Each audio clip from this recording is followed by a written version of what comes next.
بارش برسے تو آداب میں سے یہ ہے کہ مسلمان دعا کرے، اس لیے کہ جب بارش برستی ہے تو اللہ پاک دعا کو قبول فرماتے ہیں۔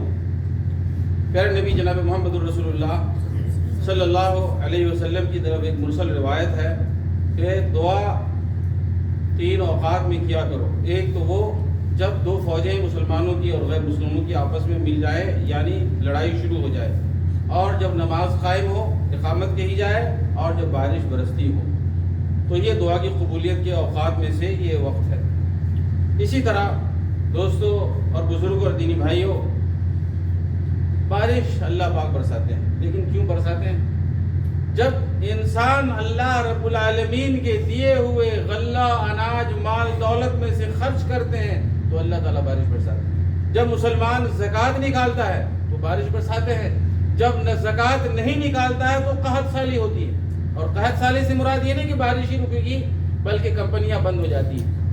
ہم لوگوں کے لیے بارش کیا ہے؟ جو لوگ نوکری پیشہ کرنے والے، سیلری والے، ہم لوگوں کے لیے سیلری یہ بارش کی طرح ہے۔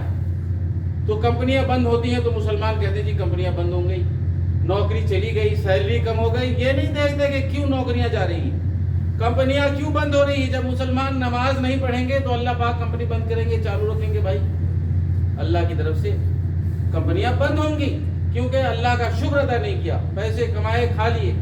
یہ واقعہ صحیح حدیث ہے کہ ایک مسافر جا رہا تھا تو وہ دیکھتا ہے کہ بادل کی طرف سے آواز آتی ہے کہ فلاں کے باغ کو سیراب کر دو۔ اب مسافر تعجب میں ہے کہ یہ آواز کون لگا رہا ہے، آواز کہاں سے آ رہی ہے۔ لہٰذا وہ دیکھتا ہے کہ ایک بار کی گھٹ آئی اور ایک کھیت کو سیراب کر کے بادل برسنے لگا۔ وہ آدمی جس نے یہ بات سنی تھی وہ جی بادلوں کی رفتار سے چل رہا ہے اور جا رہا ہے، بادلوں کا پیچھا کر رہا ہے، بادلوں کا تعاقب کر رہا ہے، اور کرتے کراتے وہ دیکھتا ہے کہ ایک کاشتکار اپنے کھیت میں پانی پٹا رہا ہے، کدال سے پانی پہنچا رہا ہے۔ لہٰذا اس کے پاس گیا اور کہا کہ جناب آپ کا کیا نام ہے؟ تو اس نے اپنا نام بتایا۔ پھر کاشتکار نے پوچھا مسافر سے کہ آپ نے میرا نام کیوں پوچھا ہے؟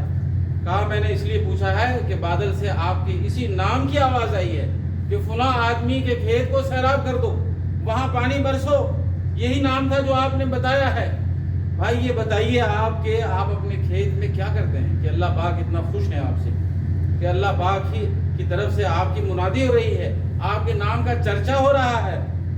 اس نے کہا کہ دیکھو جب غلہ پیدا ہوتا ہے تو اسے ہم 3 حصوں میں تقسیم کرتے ہیں، ایک حصہ ہم خود کھاتے ہیں اور ایک حصہ ہم صدقہ کر دیتے ہیں، غریبوں میں تقسیم کر دیتے ہیں، اور ایک حصہ ہم اس کھیت میں لگاتے ہیں جو غلہ اناج پیدا کرنے کے لیے لگتا ہے۔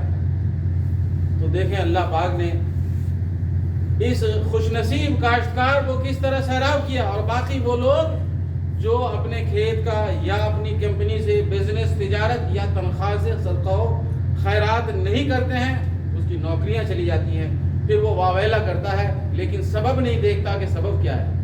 اللہ تعالیٰ سے دعا ہے کہ اللہ پاک ہم سب لوگوں کو اپنے شکر ادا کرنے کی توفیق عطا فرمائے، اور جو اللہ پاک کا دیا ہوا ہے، جس کو قرآن نے بار بار کہا کہ اللہ تعالیٰ نے جو تمہیں عطا کیا ہے اس میں سے خرچ کرو۔ ہمارے پاس اپنا کچھ نہیں ہے، ہم جب پیدا ہوئے تو خالی ہاتھ تھے، جب مریں گے تو خالی ہاتھ جائیں گے۔ وصلی اللہ تعالیٰ علی نبینا محمد وعلی آلہ وصحبہ وسلم۔